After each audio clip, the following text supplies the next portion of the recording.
engkau mengenal mereka dari ajarannya. Bukan setiap orang yang memanggil aku kurios akan masuk ke dalam kerajaan surga. Ini poinnya nih. Melainkan dia yang melakukan kehendak Bapakku yang ada di surga. Itu poinnya. Sekarang Anda menyembah Yesus atas kehendak siapa? Jujur. Kali ini saya minta Anda jujur. Anda menyembah Yesus atas kehendak siapa? Kehendak Bapa. Tunjukkan dalilnya. Ya, nanti saya cari dalilnya ya. Ya, silakan bicara, saya akan cari dalil. Anda melakukan satu prosesi keagamaan menyembah Yesus tanpa tahu perintahnya. Di usia saudara yang sekarang ini menerima ajaran nyembah Yesus selama 2000 tahun nyembah Yesus, Kristen itu tak ada perintah rupanya. Sampai-sampai dalil yang lain Anda hafal, tapi dalil yang sangat fundamental, pondasi daripada keselamatan Anda nggak ada. Melainkan dia yang melakukan kehendak Bapakku yang ada di surga. Mana kehendak Bapa agar manusia menyembah kepada Yesus? Harus ada dong. Sebagaimana Bapa mengatakan kehendaknya, jangan ada ilah lain di hadapanku. Aku adalah ilah yang pencemburu. Hanya kepadaku sajalah engkau berbakti, dan seterusnya. Bunuhlah orang ketika ada orang yang mengajak engkau menyembah kepada ilah lain. Bunuh sekampung. Tanganmu sendirilah yang harus melontari kepalanya dengan batu sampai mati, kalau ada yang mengajak engkau menyembah kepada ilah lain selain daripada aku. Nah, sekarang Kristen muncul di mana orang Yahudi tidak pernah ada dalam bayangan mimpi mereka sekalipun menyembah anak yang mereka katakan anak hasil zina, menyembah anak yang lahir tanpa ayah. Tak ada dalam pikiran mereka. Karena orang Yahudi, Tuhan itu laisa kamitslihi syai'. Yeremia 10 nomor 6, Tuhan tidak serupa dengan manusia. Bilangan 23 nomor 19, Tuhan bukan manusia dan bukan anak manusia. Yesus manusia dan anak manusia. Sementara yang diusir ini dari buahnya kita bisa melihat, yaitu siapa?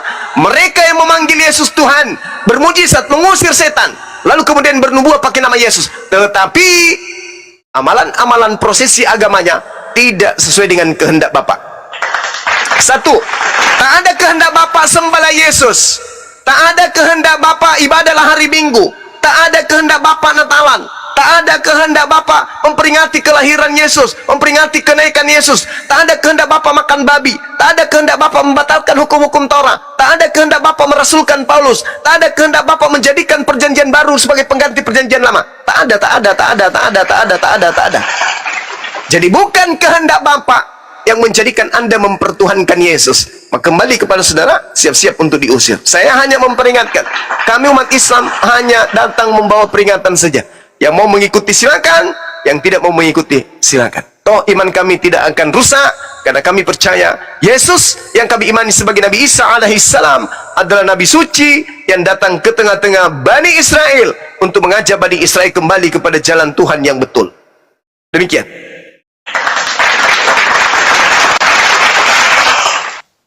Ya, baik, Bang. Saya akan menjawab ya, Bang. Silakan. Ya. Kalau di ayat tadi mengatakan yaitu melakukan kehendak Bapa ya. Suaranya Bang, dikit suaranya Bang. Kecil. Ya, kalau dalam Matius 7 tadi, di situ Tuhan Yesus mengatakan yaitu mereka yang melakukan kehendak Bapa. Ya.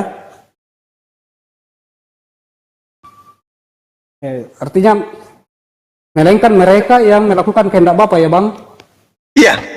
Boleh memanggil Yesus, boleh memanggil Yesus Tuhan, kurios, boleh. Boleh bermujizat pakai namanya, boleh. Bernubuah, boleh. Karena murid-muridnya juga melakukan hal yang sama. Tapi harus berlandaskan kepada kehendak Bapa. Ya. Dan apakah kehendak Bapa itu yang sesungguhnya? Ya, itu Bang Suma pertanyakan tadi ya, Bang. Ya. Jadi apakah kehendak Bapa? Perjanjian Lama. Yohanes 6 ayat 40. Oke, percaya. Ayat 40. Silakan.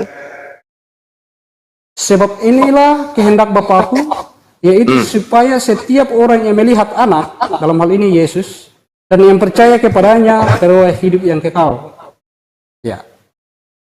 Saya kira itu kehendak Bapa. Jadi satu saja kehendak Bapa. Karena kenapa begini, Bang? Kenapa ketika kita percaya Yesus, Karena seluruh hukum Taurat itu sudah dilaksanakan di dalam dirinya. Ketika kita percaya, kenapa kehendak Bapa itu percaya kepada anak, yang dalam hal ini adalah Yesus itu sendiri.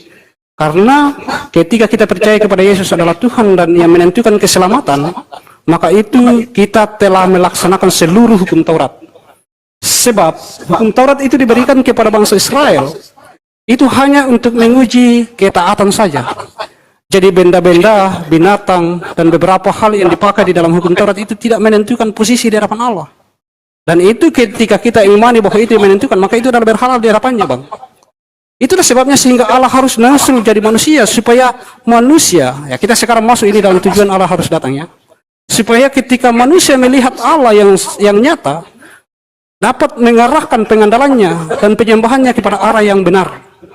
Jadi bukan lagi pikirannya kepada benda-benda seperti binatang yang dipersembahkan untuk menghapus dosa dalam sepanjang perjanjian lama yang membahas tentang hukum Taurat. Karena itu ketika Allah menurunkan hukum itu, manusia melakukan bukan karena ketaatan kepada perintah Allah, tetapi manusia melakukan pikirannya mengacu pada benda-benda yang dipakai, dan itu sangat menghina Allah karena menganggap bahwa ya binatang itu memiliki posisi menentukan posisi manusia di hadapan Allah, yang sejatinya harusnya Allah yang Maha Kuasa yang menentukan posisi manusia di hadapannya. Ya, mungkin selalu saya pakai peristiwa alam sekitar ketika kita mau masuk di dalam kantor bupati, Bang, atau kantor presiden. Apakah seorang bisa masuk kalau presiden mengatakan tidak boleh masuk? Bagaimanapun dia, sebaik apapun, kalau presiden mengatakan tidak boleh masuk, tidak boleh masuk. Ini harus kedaulatannya presiden itu. Kerjaan Allah pun seperti itu. Nah, ini yang diinginkan oleh Allah, sehingga ketika Yesus datang nusul manusia dan manusia mengandalkan bahwa Yesus yang menentukan keselamatan itu, berarti dia mempercayai bahwa Allah sendirilah yang menentukan keselamatan itu, bukan dirinya, bukan benda-benda atau apapun. Begitu juga dalam hal kekudusan dan kelayakan dia di hadapannya, harus otoritas Allah, harus kedaulatan Allah dan tanpa intervensi. Karena apa yang dimiliki manusia, apa yang mampu dilakukan oleh manusia, apa yang ada pada manusia itu adalah ciptanya, dan itu tidak memiliki peranan apa-apa. Apakah Allah tidak sanggup dengan kedaulatannya mengatakan engkau selamat? Haruskah mesti ada intervensi manusia? Inilah yang diinginkan Allah, sehingga dia harus nyusul. Karena salah satu kesulitan manusia, Bang, semua adalah sulit percaya pada sesuatu yang tidak dilihat. Allah adalah roh yang tidak dapat dilihat. Nah, manusia cenderung mengandalkan benda-benda di sekitar, mengandalkan hal-hal yang ada di sekitarnya, termasuk dirinya sendiri, karena tidak melihat Allah secara langsung. Nah, ketika Yesus datang secara langsung dan manusia menyembah kepada dia dan mengarahkan andalannya sepenuhnya kepada dia dalam segala hal, bahwa dia yang menentukan, dialah penentu, itu berarti bahwa dia percaya Allah yang sesungguhnya. Itulah sebabnya itu salah satu alasan. Tapi masih ada lagi alasan-alasan lain ketika kita mau masuk dalam tujuan kenapa harus alam nusul. Ya, coba Anda tunjukkan datanya di mana Theos. Yohanes. Coba. Yohanes Di 3, mana Yohanes 3. Theos nuzul menjadi manusia itu di mana, Bang? Ya, Yohanes 1 ayat 1 sampai 3, Bang. Itu perkataan siapa? Ya, itu kesaksian orang. Ya, sekira begini, Bang. Kalau saya mengatakan saya adalah seorang raja, apakah Bang Suma akan percaya? Saya minta siapa yang mengatakan itu, nggak usah pakai khotbah gereja. Ya. Saya jelaskan dulu ya. Anda kan cuma ngomong kosong dari tadi. Saya jelaskan dulu. Sabar. Anda menjawab, tapi saya tidak mau dibodoh-bodohi dengan jawaban anak TK seperti Anda. Jadi gini, Bung. Silakan, Bang. Silakan. Sebab aku turun dari surga bukan untuk melakukan kehendakku, tetapi untuk melakukan kehendak siapa? Kehendak siapa? Kehendak Dia yang mengutus aku. Orang waras ini udah tahu ini. Tapi Anda tetap kekeh mempertahankan iman Anda, nggak apa-apa. Lantas Anda kemudian membaca nomor 40, sebab inilah kehendak Dia yang telah mengutus aku, yaitu supaya semua yang diberikannya kepadaku jangan ada yang hilang, tetapi supaya kubangkitkan pada akhir zaman. Inilah kehendak Bapakku, yaitu supaya setiap orang yang melihat anak. Sekarang orang Kristen mana yang melihat Yesus? Anda harus belajar lebih dalam lagi. Tanggalkan doktrin dulu, supaya Anda itu tidak melempem dalam iman kepercayaan saudara. Yesus dalam Yohanes 6 itu kalau Anda baca, itu Yesus sedang berbicara dengan orang-orang Yahudi. Jadi Yesus ketika mengatakan barang siapa yang melihat aku, itu Yesus sedang berbicara kepada orang yang sesaman dengan dirinya, bukan dengan orang Kristen. Maksudnya, siapa yang bertemu, siapa yang sesama dengan aku sekarang, bertemu langsung dengan aku sekarang, dan percaya kemudian dengan apa yang kukatakan, maka dia akan memperoleh hidup yang kekal. Yesus berbicara kepada orang yang ada di depannya. Barang siapa yang melihat anak, melihat aku, dan yang percaya kepada aku, peroleh hidup yang kekal. Bukan berarti Kristen. Ini Yesus sedang berbicara kepada orang Yahudi. Makanya Yesus selalu mengatakan, masih ada juga dombaku di luar kandang, di luar aule, di luar daripada Yerusalem tempat mengajarku sekarang ini. Siapa mereka? Keturunan Yakub. Jadi ketika Anda mengatakan, baca di dalam Yohanes 6, kehendak Bapa, nomor 41, ayo nomor 40, mari kita baca. Inilah kehendak Bapakku, yaitu supaya setiap orang yang melihat aku. Kristen di mana melihat Yesus? Kalian tidak masuk. Kalian tidak masuk dalam kategori ini. Kristen tidak masuk dalam kategori ini kalau pakai akal. Kalau akal-akalan ya sah saja. Bukan untuk melakukan kehendakku, tetapi untuk melakukan kehendak Bapa Tuhan yang telah mengutus aku. Jadi Yesus itu pesuruh, bukan Tuhan. Aku datang bukan atas kehendakku, aku datang atas kehendak Dia yang telah mengutus aku. Dan inilah kehendak Dia yang telah mengutus aku, yaitu supaya setiap dari semua orang yang diberikan kepadaku, jangan ada yang hilang. Sebab inilah kehendak Bapakku, yaitu supaya setiap orang yang melihat aku. Kan di sana tempat Yesus mengajar ada dua kelompok. Yang pertama, orang yang menolak Yesus, melihat Yesus. Yang kedua, orang yang melihat Yesus tapi menolak. Kita, Anda dan saya tidak termasuk. Jadi yang melihat Yesus pada masa itu ada dua kelompok. Kelompok pertama menerima Yesus, kelompok yang kedua tidak menerima Yesus tapi melihat. Makanya Yesus mengatakan, siapa yang melihat anak dan percaya kepadanya beroleh hidup yang kekal, supaya aku membangkitkannya pada akhir zaman. Jadi kita nggak masuk dalam kelompok ini karena kita tidak melihat Yesus. Kalaupun hari ini Anda mengaku saya pernah melihat, itu Yesus palsu. Jadi yang dimaksud di sini adalah sesamaan Dia. Makanya Dia mengatakan, aku diutus hanya kepada domba yang sesat dari umat Israel yang melihat aku. Makanya Dia pesan bagi Bani Israel yang tidak melihat Dia. Yesus berpesan kepada ke-12 muridnya, Matius 10 nomor 5 nomor 6. Pergilah, jangan kau ke bangsa lain, jangan ke bangsa lain, jangan ke bangsa Indonesia, jangan ke bangsa yang lain, tetapi pergilah kepada bangsa muridku, yaitu umat Israel. Matius 10 nomor 5 nomor 6. Anda sekarang mengusung kemudian iman Anda, oke-oke saja, tak apa-apa, tapi bagi saya itu hanya lelucon. Karena tadi Anda sudah mengiyakan siapa yang menerima Yesus sebagai Tuhan tidak menerimanya sebagai manusia, maka dia adalah antikristus. Lalu kemudian alasan-alasan Anda, tujuan Tuhan datang ke bumi untuk menjadi manusia adalah kasih. Tidak masuk akal. Tidak masuk akal. Sama sekali tidak masuk akal. Karena bertentangan dengan ajaran Yesus. Yang Anda usung adalah ajaran Kristen, ajaran gereja. Sementara Yesus tidak mengajarkan seperti itu. Kata Yesus, hidup kekal itu, Yohanes 17 nomor 3, adalah mereka mengenal Engkau satu-satunya Tuhan. Tidak boleh dua. Dan mengenal Yesus sebagai utusan. Jadi untuk memperoleh hidup yang kekal, Yesus harus dikenal sebagai apa? Sebagai Tuhan atau sebagai utusan? Kalau Anda mengatakan sebagai Tuhan, tunjukkan dalil. Kalau saya mengatakan sebagai utusan, maka saya tunjukkan dalil. Yohanes 17 nomor 3. Hidup kekal adalah mengenal Yesus sebagai utusan. Tolong tunjukkan dalil kepada saya. Hidup kekal adalah mengenal Yesus sebagai Tuhan. Di mana dalilnya?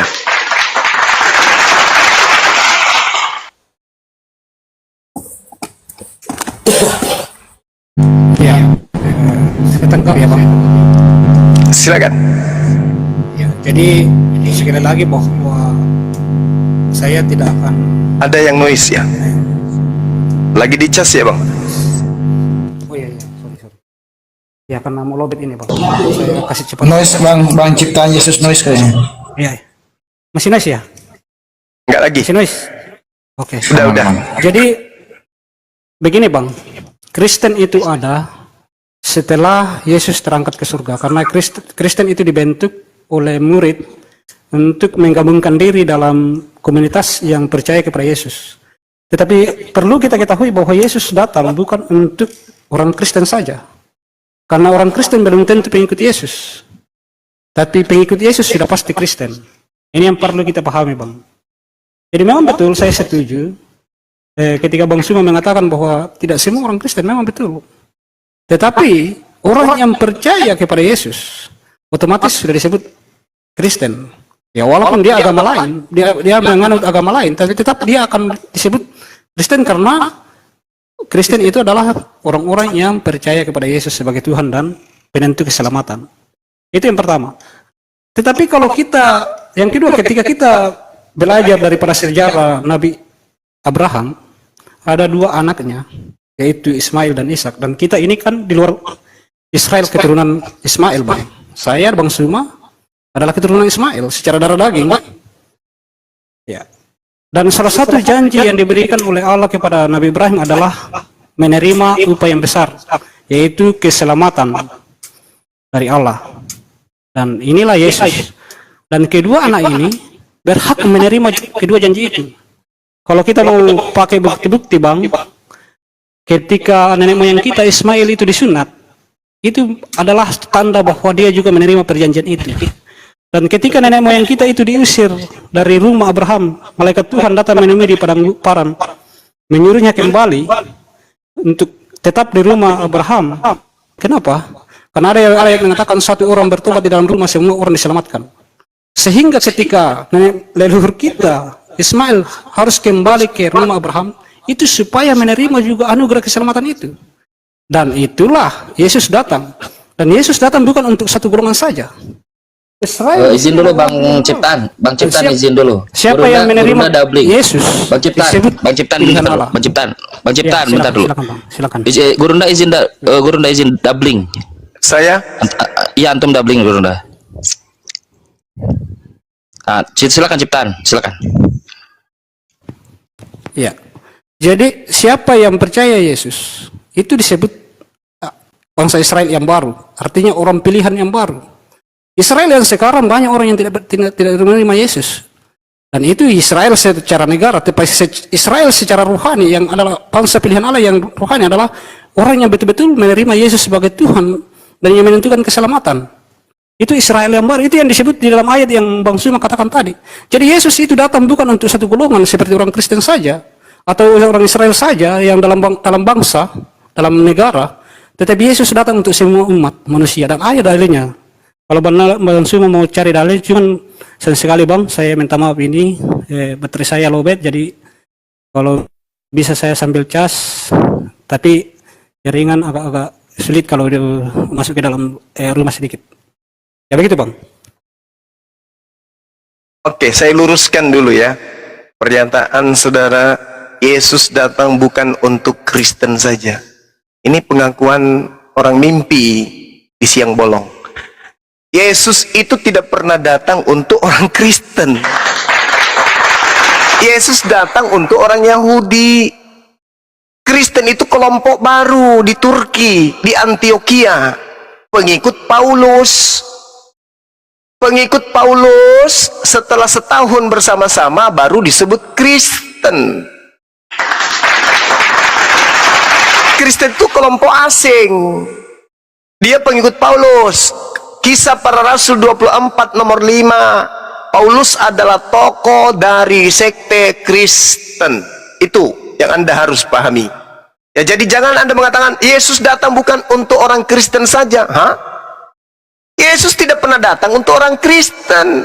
Yesus datang untuk Bani Israel. Matius 15 nomor 24. Aku datang hanya kepada domba-domba yang sesat dari umat Israel. Kalau Anda mengatakan diri Anda adalah Israel baru, itu bullshit. Itu pepesan kosong, tak ada data. Yang benar adalah Yesaya 52 nomor 52 nomor 1, orang yang tidak bersunat haram hukumnya masuk ke dalam kota Yerusalem, tidak boleh. Bagaimana Anda mau datang ke Yesus? Bagaimana Yesus mau datang ke Anda? Paulus sendiri mengaku di dalam Galatia 2 nomor 8, aku diutus kepada orang-orang yang tidak bersunat. Yesus mengaku diutus kepada orang-orang yang bersunat. Berbeda. Yesus diutus kepada orang yang bersunat. Paulus mengaku aku diutus kepada orang yang tidak bersunat. Berarti Anda pengikut Paulus, bukan pengikut Yesus. Yesus tidak pernah menyebut Kristen. Yesus tidak pernah menyebut agama Anda. Dan Yesus tidak ada sama sekali pengikutnya makan babi, ibadah minggu, nyembah, menuhankan dirinya, menggantikan Elohim. Tak ada. Nah, kemudian terkait dengan keturunan Abraham. Abraham memiliki dua anak. Yang pertama Nabi Ismail. Nabi Ismail keturunannya mengajarkan dan mengamalkan amalan-amalan dari Tuhan, dan pengikutnya kemudian keturunannya disebut Islam. Sedangkan Ishak keturunannya disebut Yahudi. Nah, Kristen dari mana? Dari Ishak kagak, dari Ismail kagak. Kristen ini adalah kelompok baru yang berasal dari Barat, berasal dari Roma.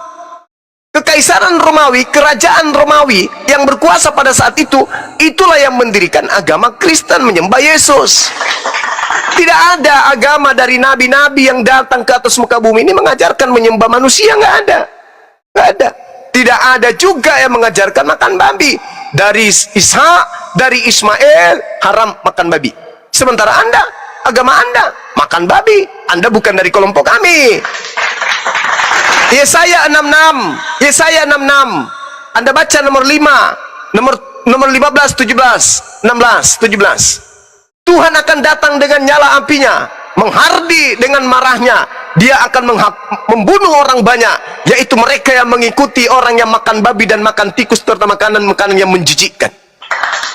Di data nomor 23-nya Tuhan mengatakan, sabat berganti sabat, bulan berganti bulan, seluruh manusia akan datang kepadaku, sujud beribadah menyembah kepadaku. Jadi dua di situ dinubuatkan, Islam dan Kristen. Kristennya dibakar dengan api, Islamnya datang sujud menyembah kepada Tuhan. Kalian tidak sujud, berarti yang sujud kami. Kalian makan babi, berarti yang dibakar kalian. Itu nubuat. Jadi kita tidak bisa kemudian berbicara kalau tanpa dalil. Percuma kita ngomong panjang lebar kalau cuma berasumsi. Kita harus ada dalil yang mendukung. Jadi Islam berasal dari keturunan Nabi Ismail, Yahudi berasal dari keturunan Isa, Kristen ini berasal dari keturunan siapa? Jadi saudara Yesus itu dikatakan di dalam Ibrani 5 nomor 7, dia adalah seorang yang saleh. Dia seorang saleh, bukan seorang Kristiani. Ya. Jadi kalian itu beda, kelompok Kristen itu berbeda. Kristen itu buatan Paulus. Yesus itu orang saleh, kalian bukan orang saleh. Ibrani 5 nomor 7, dalam kemanusiaannya Yesus mempersembahkan doa yang sungguh-sungguh kepada Tuhan yang mampu menyelamatkannya dari maut. Dan atas kesolehannya doanya dikabulkan. Yesus saleh. Kalian kufur, beda. Kalian Kristen, Yesus soleh, kami soleh. Berarti keturunan Isa dan keturunan Ismail itu sama-sama menyembah kepada hakikat yang satu. Sedangkan kalian menyembah kepada manusia, cucunya Daud, ponaannya Maria yang Anda sembah, ponaannya Elizabeth, sepupu sekalinya Yahya yang Anda sembah, Yohanes, ya, saudara-saudaranya Yakobus, Yudas yang Anda sembah. Itu yang bahaya. Cucunya Daud yang Anda sembah, anaknya Maria, anak manusia yang Anda sembah. Sedangkan kami, Bani Ismail, Bani Isa, menyembah kepada pencipta langit dan bumi, bukan menyembah ciptaan, yaitu Yesus. Demikian.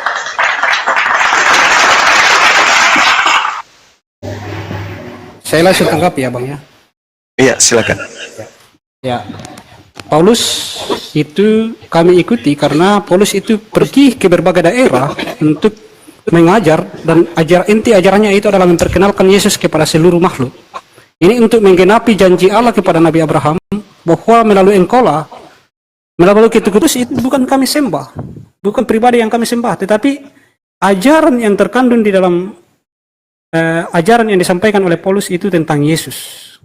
Sehingga kami mengikuti dia, bukan kami mengikuti pribadinya, tetapi ajaran yang disampaikan bahwa Yesus adalah Tuhan dan Juru Selamat dunia. Yang sekaitan dengan Yesus tidak membawa agama Kristen, memang betul. Karena Yesus tidak datang membawa agama. Kenapa tidak membawa agama? Karena manusia akan menyembah agama daripada dia sendiri. Tapi Yesus datang membawa dirinya, memperkenalkan dirinya bahwa dia adalah Allah. Dia adalah perwakilan daripada Allah agar manusia menyembah kepada arah yang benar. Jadi ketika dia bawa datang agama, itu potensi manusia adalah justru mengandalkan agama menentukan posisi di hadapan Allah daripada Yesus sendiri. Dan itu dianggap oleh Allah sebagai berhala juga, Bang. Itulah sebabnya bahwa Yesus tidak datang membawa agama. Dan dari agama apapun kita, ketika kita percaya Yesus, kita selamat. Sebagaimana dalam kesaksian Yohanes 6 ayat 40 tadi. Oh, siapa yang melihat anak? Bukan berarti melihat zaman sekarang kan kita sudah tidak mungkin melihat. Tetapi maksudnya di sini, percaya secara mata iman. Melihat secara mata iman. Oh, Yesus itu adalah Allah dan juru selamat yang menentukan keselamatan manusia. Sekaitan dengan masalah sunat tadi, itu berlaku di masa hukum Taurat, Bang. Jadi sekali lagi hukum Taurat itu diberikan kepada manusia di masa-masa sebelum Yesus datang sebagai sementara saja, pengganti sementara. Karena itu tidak punya kemampuan apa-apa dalam menentukan posisi manusia di depan Allah selain Allah sendiri. Nah, kemudian ketika Yesus datang, seluruh hukum Taurat itu sunat, masalah babi yang sudah diatur di dalam hukum Taurat itu dialihkan ke dalam dirinya. Karena Yesus sendiri yang memerintahkan itu, sehingga ketika dia datang dan diarahkan kepercayaan itu, sekali lagi saya katakan tujuan hukum Taurat diberikan adalah untuk menguji ketaatan manusia. Manusia jatuh ke dalam dosa pertama oleh Adam adalah karena tidak taat pada perintah Allah. Dan Allah menurunkan hukum Taurat untuk menguji ketaatan. Bukan ketika melakukan sunat, bukan ketika tidak makan babi, itu yang menentukan. Tetapi ketika melakukan itu dianggap manusia itu percaya Allah sehingga taat pada perintahnya. Nah, tetapi banyak orang Israel pada zaman itu yang justru pikirannya mengarah kepada babi. Pikirannya mengarah kepada praktek sunatnya. Dan itu dianggap oleh Allah sebagai berhala. Dan itu ya suatu hal yang sangat mendukacitakan Allah, karena Allah seolah-olah dianggap tidak maha kuasa dalam menentukan posisi manusia. Nah, sehingga datanglah Yesus menggenapi semua itu, mengalihkan seluruh hukum Taurat itu ke dalam dirinya, sehingga semua orang yang percaya kepadanya dianggap sudah melakukan hukum Taurat. Sehingga orang-orang yang percaya kepadanya sekarang sudah bisa makan babi. Bahkan kalau memang dia mau tidak perlu disunat, tapi bukan berarti bahwa ini tidak boleh. Tapi ketika orang Kristen itu disunat, saya katakan orang percaya kepada Yesus ya, karena tidak semua orang Kristen itu percaya Yesus. Tapi orang percaya Yesus itu melakukan sunat hanya sekedar mungkin karena supaya bersih dalam hal badani, dalam hal duniawi ya, bersih secara kotoran. Tapi untuk menentukan kekudusan atau tidak itu sudah tidak ada faedahnya lagi, karena yang menentukan itu punya hak itu adalah Allah sendiri di dalam Yesus, Bang. Ya, begitu Bang Suma. Terima kasih. Iya, kalau saya melihat uraian saudara ini, sebaiknya Kristen melantik Anda menjadi Tuhan. Karena Anda lebih hebat berfirman daripada Tuhan itu sendiri. Jangan. Ya, karena Anda menyatakan, kitab suci, Bang. Coba Anda tunjukkan dalil-dalil yang Anda sebutkan tadi, tidak ada satupun dalil. Anda hanya berasumsi gereja. Makanya saya katakan, semua yang Anda katakan itu membantah semua firman Tuhan yang ada dalam kitabnya orang Yahudi. Coba, sekarang saya urai ya. Dalilnya satu saja, Bang. Yohanes 3 ayat 16. Yohanes 3 ayat 16. Ya, itu dalilnya, Bang. Oke, harus percaya kepada Yesus kan? Ya, ya. Nah, itu dia. Harus percaya kepada Yesus. Bukan percaya kepada asumsi-asumsi Anda. Maka ucapan-ucapan Yesus lah yang harus menjadi patokan. Bukan ucapan Anda yang mendoktrin. Sekarang Anda lihat coba. Kejadian 12 nomor 3 ketika Anda mengatakan dari keturunannya Paulus. Dari keturunan Paulus lah kemudian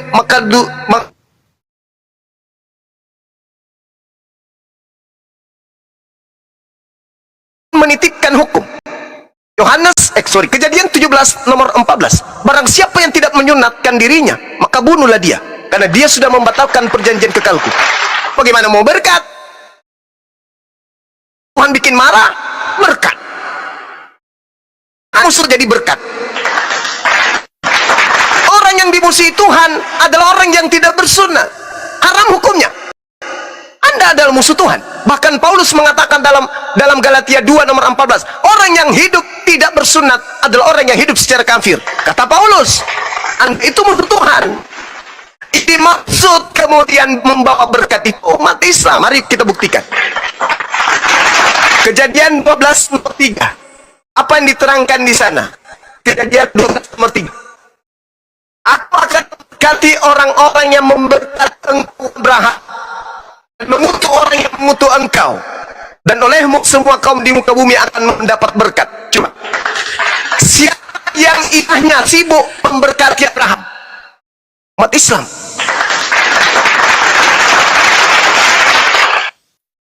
C. Suara saya nggak kedengaran ya?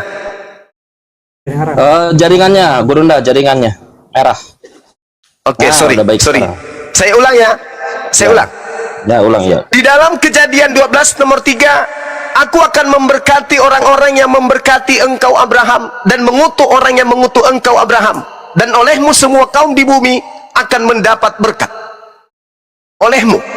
Nah sekarang, orang yang sibuk melakukan pemberkatan kepada Abraham itu hanya umat Islam. Setiap mereka sholat, pasti melakukan pemberkatan kepada Abraham. Kami memberkati Abraham. Maka ajarannya kemudian kurban hewan digantikan dengan anaknya. Anaknya yang tadinya diminta untuk dipersembahkan diganti oleh hewan. Kami ikuti itu. Sunat kami ikuti. Satu Tuhan kami ikuti. Sedangkan Anda, Tuhannya Abraham Anda ganti menjadi Yesus. Korbannya Abraham Anda ganti menjadi Yesus. Tauhidnya Abraham kemudian sunatnya Anda ganti kemudian dengan sunat hati. Tidak ada ajaran Nabi Abraham yang Anda lakukan. Semua adalah pengutukan terhadap Abraham. Bahkan Anda dalam konsep keyakinan Anda mengatakan Abraham itu melakukan persinahan dengan Hagar, dengan seorang budak. Ismail adalah budak, anak yang tidak sah, sehingga yang menjadi anak tunggal bukan dia, yang menjadi anak tunggal adalah Ishak. Anaknya Abraham Anda anggap sebagai anak budak, seakan-akan Ismail itu adalah anak dari seorang budak. Tapi Kristen secara berkelompok diajarkan untuk ditanamkan akidah kepercayaan Abraham punya anak hasil zina, yaitu Ismail, sehingga Ismail tidak duduk sebagai anak tunggal, yang anak tunggal adalah Ishak. Itu yang pertama. Jadi Abraham mendapatkan berkat kepada semua orang karena kemudian dia selalu diberkati. Kami umat Islam selalu melakukan pemberkatan. Kemana umat Islam memijakkan kaki di atas muka bumi ini, kesitulah mereka melakukan pemberkatan kepada Abraham. Kemudian Anda mengatakan Yesus tidak membawa agama. Kenapa Anda mengatakan Yesus tidak membawa agama? Karena Anda sadar agama Kristen itu bukan buatan Yesus. Yesus mengatakan di dalam Matius 5 nomor 20, jika hidup keagamaanmu tidak lebih baik dari ahli Taurat, engkau tidak bisa masuk surga. Berarti syarat untuk masuk surga harus beragama. Syarat kedua, agama itu harus lebih baik dari ahli Taurat. Matius 5 nomor 20, jika hidup keagamaanmu tidak lebih baik dari ahli Taurat, engkau tidak bisa masuk surga. Berarti untuk masuk surga, syarat pertama harus beragama. Syarat kedua, agamanya harus lebih baik daripada agama ahli Taurat. Kristen bisa masuk nggak? Enggak. Kenapa? Yesus tidak mengajarkan agama Kristen. Yesus tidak mengajarkan agama Kristen. Kristen itu bukan agama. Berarti Kristen gugur, tidak bisa jadi kandidat. Baru daftar, dilihat oleh panitia, sorry, minggir, Anda nggak termasuk, karena Anda bukan agama. Anda partai organisasi mungkin, atau hanya komunitas partai, atau apa, saya nggak ngerti. Nah, itu yang perlu Anda pahami. Jadi ketika Anda mengatakan Kristen bukan agama, Yesus tidak bawa agama, itu karena Anda menyadari agama Anda nyembah manusia, ibadah minggu, makan babi, dan bla bla bla bla. Itu tidak pernah Yesus ajarkan. Makanya Anda malu mengatakan Yesus mengajarkan Kristen. Itu intinya. Matius 5 nomor 20 menjawab bahwa Kristen tidak bisa masuk surga karena Kristen bukan agama dan Kristen tidak lebih baik daripada ahli Taurat. Demikian. Bang Ciptaan, saran saya kasih dalil 1 atau 2 supaya hujahnya itu ada dasar gitu. Silakan. Ya. Ya, dalam hal apa ini Bang untuk dikasih dalil? Iya, maksudnya setiap klaim itu abang harus ada dalil data di belakangnya, walaupun satu atau dua gitu. Ya, saya kira saya sudah sebutkan tadi ya Bang. Dalil yang diminta Bang Suma itu Yohanes 3 ayat 16, Yohanes 6 ayat 14 ya. Akulah jalan kebenaran dan hidup, tidak ada seorang pun yang dapat datang kepada Bapa kalau tidak melalui aku. Nah, sekarang saya mau menanggapi tentang pernyataan Bang Suma mengenai masalah keturunan Abraham, yaitu Ismail dan Ishak. Saya kira mungkin Anda perlu renungkan Bang, ketika mau mengelompokkan keturunan Ismail itu berdasarkan agama. Karena faktanya bahwa Anda dan saya adalah bangsa Indonesia. Dan bangsa Indonesia itu satu bapa leluhur yang kemudian beranak dan menyebar ke berbagai pulau, dan Bang Suma saya tidak tahu asalnya dari mana, saya dari mana. Nah, itu saya kira ini harus kita kan, ada yang Hindu, ada yang Buddha. Jadi kita tidak bisa mengkelompokkan keturunan secara darah daging, keturunan Ismail dan Ishak ini ke dalam agama, karena tidak ada sinkronnya. Ya. Atau nenek moyang Bang Suma dengan nenek moyang saya yang notabene satu negara sebagai Indonesia dan satu bahasa kita ini berbeda. Saya kira kita perlu kaji secara mendalam ini. Jadi kalau Bang Suma mau mengkelompokkan keturunan ini berdasarkan agama, saya kira itu adalah pandangan keliru. Saya tidak tahu Bang Suma dapat referensi ini dari mana. Tetapi faktanya secara di lapangan dan kita ketahui, kalau Bang Suma berasal dari mana Bang? Halo Bang? Ya, izinkan saya dulu ya menjelaskan kepada saudara, baru saya jawab saya keturunan dari mana. Nabi Ibrahim alaihissalam melahirkan Nabi Ismail. Nabi Ismail melahirkan kemudian Kaisar, lalu kemudian melahirkan Uram, melahirkan Uddah, melahirkan Misi, melahirkan Sumai, Sari, Natis, Miskar, Ayam, Afnan, kemudian Aisar, kemudian Disan, kemudian It, kemudian Arawi, kemudian Yalhan, kemudian Yahsan, kemudian Yasribi, kemudian Sumbur, kemudian Hamdan, Adiyah, kemudian Ubaid, kemudian Afkhar, kemudian Maki, Nasi, Jahim, Cabik, Yadaf, Buldas, Hiza, Nasyid, Awam, Kumal, kemudian Bus, Iwat, Salaman, Humaisah, Adad, Atnan, lalu kemudian Mat, lalu Nisar, lalu Mudar, lalu Ilyas, lalu Galib, lalu Lu'ay, lalu Ka'ab, lalu Murrah, lalu Kilab, lalu Qusay, lalu Manaf, lalu Hashim, lalu Abdul Muttalib, lalu Abdullah, lalu Nabi Muhammad SAW. Kita kemana ini? Orang Indonesia kemana ini? Nabi Muhammad, lalu kemudian siapa? Labaco, Labaddu. Kita bukan keturunan dari Nabi Ismail. Keturunan Nabi Ismail itu bangsa Arab. Keturunan Ishak itu bangsa Yahudi, bangsa Israel. Orang Indonesia ngaku-ngaku berarti mereka adalah kelompok Habib. Mereka adalah kelompok Sarifah. Kita ini bukan Habib. Jangan ngaku-ngaku lagi, nanti tambah kacau nanti kita ini. Seperti itu Bung. Jadi agama yang dientaskan dari para nabi, Ismail keturunannya dari Hashim, dari Abdul Muttalib, lalu kemudian Abdullah, kemudian Nabi Muhammad SAW dari keturunan Ismail melahirkan Islam.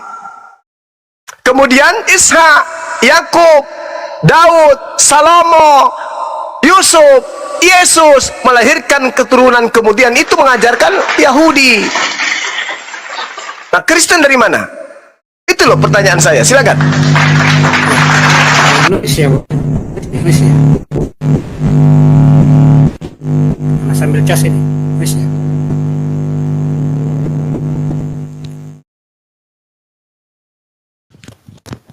Halo Bang. Ya silakan Bang Ciptaan, lanjut. Ya. Pakai data, Ya, silakan. jadi saya menanggapi apa yang Bang Suma tadi katakan bahwa itu ya, itu kalau kita mengacu pada satu garis keturunan, Bang. Tetapi ingat bahwa keturunan-keturunan itu juga memiliki anak yang lain dan tersebar di mana-mana, dan ada kemungkinan karena kita ini di luar daripada keturunan Israel, ada kemungkinan garis keturunan yang lain kita kalau bukan dari, berarti kita bangsa lain ya, dari bangsa lain yang ada di Indonesia ini. Tapi ingat bahwa kita ini menganut juga agama Islam, agama Kristen, agama Hindu, Buddha, dan itu kita tidak tahu dari garis keturunan mana. Karena yang Bang Sima tadi katakan satu garis keturunan sampai kepada Muhammad. Tetapi garis keturunan yang lain, misalnya satu tarik keturunan, pasti ada anak. Itu akan beranak dan berkembang menjadi cabang-cabang lain. Dan mungkin ketika kita tidak masuk dalam garis keturunan Israel, maka kita dari keturunan Ismail, dari cabang-cabang lain di luar daripada Muhammad yang mendirikan Islam.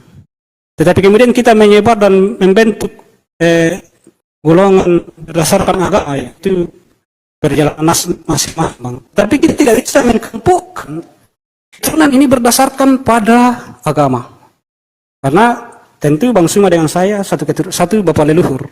Tetapi Bang Suma dengan saya berbeda keyakinan. Nah, itulah sebabnya saya katakan tadi bahwa kita sama-sama keturunan Ismail, pasti dari garis keturunan lain, bukan satu garis keturunan dengan Muhammad.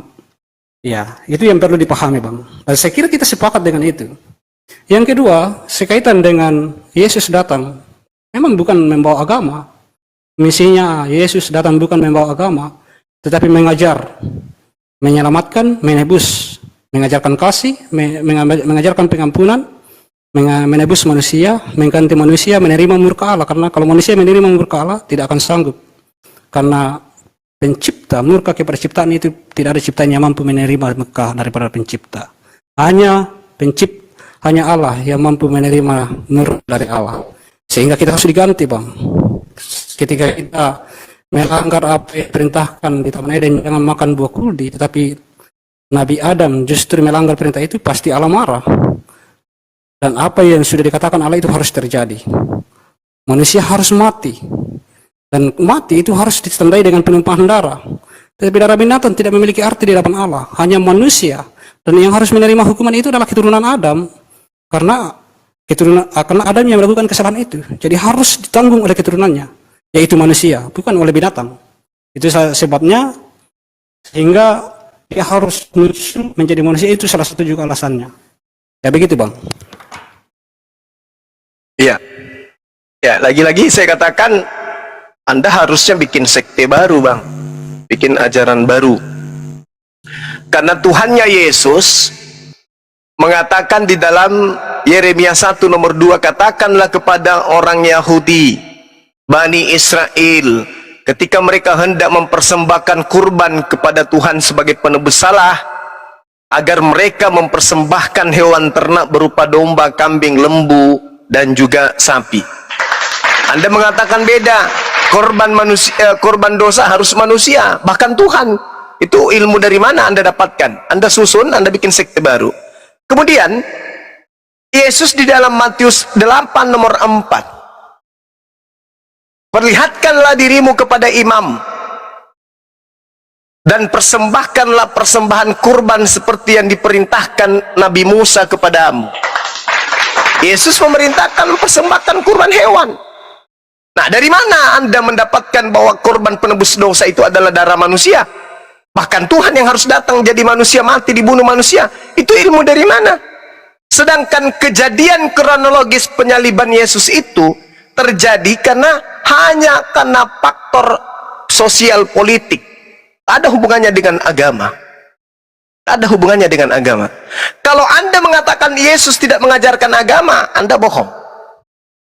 Tadi di awal saya sudah mengatakan bahwa Matius 5 nomor 20, Yesus mengatakan kepada murid-muridnya, jika hidup keagamaan kalian, wahai murid-muridku, tidak lebih baik dari ahli Taurat, kamu tidak akan masuk ke dalam kerajaan surga. Berarti murid-murid Yesus harus punya agama. Masakan Yesus tidak mau memasukkan muridnya ke dalam surga? Syarat masuk surga, kalian harus lebih baik dari ahli Taurat. Ajaran agamamu, minlah yang kau anut, harus lebih baik daripada ahli Taurat. Berarti Yesus mengajarkan agama. Kalau tidak mengajarkan agama berarti tidak mengajarkan agar muridnya masuk ke surga dong. Yesus mengatakan kepada muridnya, jika hidup keagamaanmu, agama yang lebih baik daripada ahli Taurat itu adalah agama yang menjalankan apa yang ada di dalam hukum Taurat, bahkan lebih besar daripada itu. Bukan justru menghilangkan, justru bukan menghapuskan. Jadi Yesus mengajarkan hidup kekal itu, jika agamamu tidak lebih baik dari ahli Taurat, kamu tidak akan masuk ke dalam surga. Maka murid-muridnya berlomba-lomba menjadikan agama mereka lebih baik daripada ahli Taurat. Karena untuk masuk ke dalam surga harus lebih baik dari ahli Taurat. Nah, jadi Anda keliru kalau Yesus tidak mengajarkan sebuah agama. Kemudian saya rasa kita tidak perlu terlalu panjang lagi ya, karena Anda semakin ngaur kemana-mana. Tujuan Tuhan datang adalah untuk nebus dosa. Tak ada dosa waris, itu nggak ada. Yang ada bohong waris. Yang Adam wariskan itu adalah ilmu pengetahuan baik dan jahat. Itu adalah sesuatu karunia yang Tuhan berikan melalui Nabi Adam alaihissalam. Bukan malah mewariskan dosa. Itu kebohongan, itu bohong waris. Kebohongan yang diwariskan oleh gereja. Tak ada itu dosa waris, tak ada. Dalilnya Anda cari di kitabnya orang Yahudi, sampai 2 hari sebelum kiamat Anda tidak akan pernah menemukan dalil itu, nggak ada.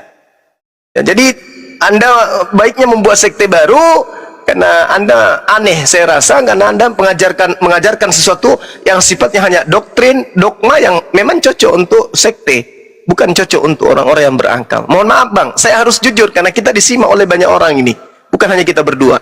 Maka segala sesuatu yang benar harus saya katakan benar, sesuatu yang salah harus saya katakan salah. Saya kira begitu.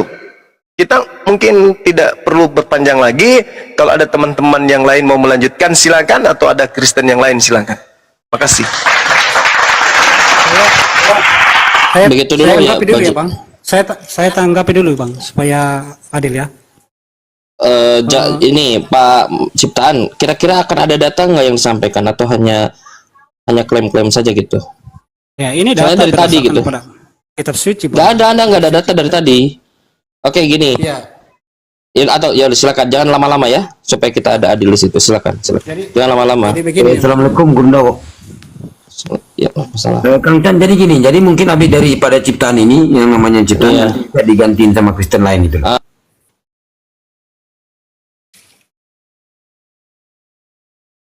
Saya kira kan kita sudah sebutkan tadi ayat-ayatnya, walaupun tidak spesifik saya sebutkan di mana. Saya sudah sebutkan. Ada dulu. Anda narasi aja. Udah, baru- closing aja ya. Closing aja dulu. Silakan. Ya, tidak apa-apa kalau memang seperti itu. Saya kira apapun yang disampaikan Bang Suma saya hargai, karena itu adalah iman Bang Suma. Itu data, bukan iman, Bang. Bukan Anda yang tadi bawa tidak iman. pernah dia juga tidak menyebutkan ayatnya di mana. Coba tunjukkan dalil dosa waris dari Yesus tadi. Mana? Ya, Mana? Yesus ngajarin oleh dosa satu waris mana? orang, oleh satu orang. Sekarang saya mau tanya Bang. Itu Roma 5:12, bukan Yesus yang ngomong itu. Itu Ya, Paulus. oleh satu orang dosa sebenarnya manusia berdosa. Tapi Siapa oleh yang satu ngajarin orang, itu? Saya tanya siapa yang ngajarin itu? Ya, Paulus kan itu mengajarkan. Yang diminta dia mana Yesus mengajarkan dosa waris? Ada nggak dalilnya? Ini Bang, kita lihat Sebentar. saja. Kenapa Ada Anda tidak berdosa? datanya Yesus mengajarkan dosa waris? Saya mau tanya saja, kenapa Anda Bukan mau tanya, Anda ada nih minta data. apakah Ada karena itu tidak diwariskan dari Nabi Adam atau Udah. Sudah ya, sudah Jawab dulu saja ya. pertanyaan ini. Udah Jawab dimit dulu aja. pertanyaan Dimit ini. aja. Dimit Ya, aja. Dimit. Iya, dimit aja. Dimit. Kalau boleh Anda tolong. Kalau Anda tahu kan. Saya bertanya dulu boleh ya? Sama Bang Suma saya bertanya dulu. Sudahlah dulu. Boleh. Sudah. Satu pertanyaan saja Bang Ising. Sudahlah dulu. Karena dari Gunda Satu- semua udah. satu- Nanti Kristen lain mungkin bisa ada data. Ya, Silakan. Satu, kebetulan saya bercakap dengan Bang Suma ini, saya mau bertanya. Coba tanya beliau dulu kalau beliau masih mau tanggapi. Oh iya betul. Karena dari tadi Anda kan cuma nggak bawa data. Bisa ya? Udah, dia mau nanya satu gimana? Iya, Anda kan dari tadi nggak bisa tunjukkan. Ya, silakan. Ya, Kita silakan. hargai semangat Satu beliau, aja. silakan. Iya, silakan. Oke. Lanjut dulu. Begini Bang, ya mungkin Ya, silakan. berikan saya kesempatan untuk bertanya. Di dalam iman Islam percaya bahwa yang menyelamatkan itu adalah amal ibadah dan perbuatan baik ya Bang. Ya, Jadi dikunci ya. siap 86. Oh, ya. Sekarang saya mau bertanya, ketika saya banyak amal, banyak perbuatan baik, masih adakah haknya Allah untuk menentukan saya tidak selamat? Masih? Berarti, dan kedua, apakah ini tidak mengatur berkesan bahwa kita mengatur Allah ketika kita mempergunakan perbuatan baik untuk menentukan keselamatan. Itu saja pertanyaan saya. Oke, baik. Anda cari di dalam Wahyu 22, Yohanes 5 nomor 29, manusia diselamatkan berdasarkan perbuatan masing-masing. Kenapa saya mengatakan perbuatan yang menentukan? Itu sama dengan Tuhan yang menentukan. Kenapa? Karena Allah tidak mungkin memasukkan umat manusia karena atas perbuatan baiknya. Sejak kita lahir sampai kita meninggal dunia, yang kita lakukan setiap saatnya hanya kebaikan saja tanpa melakukan dosa. Itu tidak bisa kemudian membayar sehelai bulu yang Tuhan ciptakan kepada kita. Tidak bisa. Jadi kebaikan ini tidak menjadi cerminan bahwa itu adalah menjadi timbangan keselamatan. Bukan itu. Tapi yang menjadi aturan adalah Tuhan. Tuhan yang memberikan indikasi keselamatan itu ketika taat kepada perintah-perintahnya dan menjauhi kepada larangannya. Itu dalilnya. Al-Quran mengatakan apa? Yauma yajma'ukum liyaumil jam'i, dzalika yaumut taqabun, wa may yu'min billahi wa ya'mal shalihan yukaffir anhu sayyi'ati wa yudkhilhu jannah tajri min tahtiha al-anhar khalidina fiha abada. Apa kata Allah? Pada hari di mana manusia dikumpulkan pada hari kiamat, itulah hari di mana dosa-dosa akan diungkapkan. Kata Allah, barang siapa yang beriman kepada Allah dan mengerjakan kebaikan, maka niscaya Allah akan menghapus dosa-dosanya dan memasukkan ke dalam surga. Mereka kekal di dalamnya selama-lamanya. Itulah kemenangan yang agung. Zalikal fawzul azim. Jadi siapa yang beramal saleh, beriman kepada Allah, beramal saleh, masuk surga. Beramal saleh itu apa? Berbuat kebaikan-kebaikan yang berlandaskan kepada perintah. Nah, tadi Anda bertanya di awal, apakah ketika saya melakukan kebaikan-kebaikan saya tidak bisa kemudian masuk surga? Tidak bisa, karena Anda kafir, kufur. Bagaimanapun Anda melakukan kebaikan, kalau Anda kufur, menyembah kepada manusia, tidak akan ada keselamatan. Oke lah, Bang Tidak Suma. akan ada keselamatan. Iya, silakan. Kalau begini, kalau Bang Suma sudah banyak amal, sudah banyak berbuat baik, apakah Bang Suma masih apakah Allah masih punya hak untuk mengatakan Bang Suma tidak selamat? Itu maksud saya. Terima kasih Bang Suma, sangat senang bisa berdiskusi dengan Bang Suma, bisa tukar pikiran tentang kebenaran, dan mari kita minta hikmat dari Allah supaya menaruh hikmat dalam pikiran kita untuk melihat kebenaran yang sejati. Terima kasih Bang Suma, selamat malam. Allah berkahi Bang. Terima kasih. Oke, baik.